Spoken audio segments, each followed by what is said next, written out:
নিয়ে জাতিসংঘ একটি রিপোর্ট করছে, যেখানে বলা হয়েছে তারা এক্সপেক্ট করছেন যে এই 2024 এবং 25 সালে বাংলাদেশের প্রবৃদ্ধির হার হবে 3.3 হবে, যা এর আগে 21-22 সালে বা 23 সালে হিসাব করলে যেখানে 6.5-7 বা তার উপরে আছে।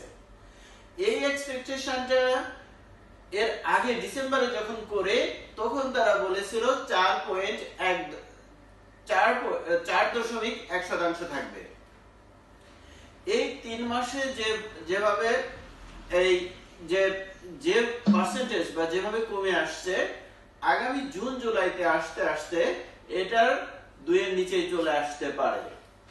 এটা যদি 2 এর নিচেই চলে আসে এবং এই সরকার আগস্টের 5 তারিখ থেকে এই সরকারের হাতে আসছে ক্ষমতা, অর্থাৎ আগস্টের 8 পর্যন্ত প্রিভিয়াস সরকারের হাতে ছিল।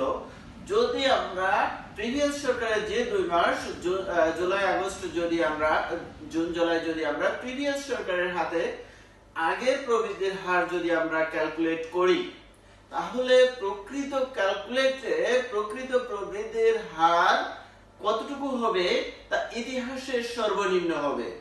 যদি 3.3 জাতিসংঘের যে এক্সপেকটেশন করছে এটা যদি হয়েও থাকে, তাহলে আমাদের স্মরণকালের ইতিহাসে সর্বনিম্ন 80 সাল থেকে আজ পর্যন্ত সর্বনিম্ন যে 2-3টা ঘটনা ঘটছে তার মধ্যে একটা হবে।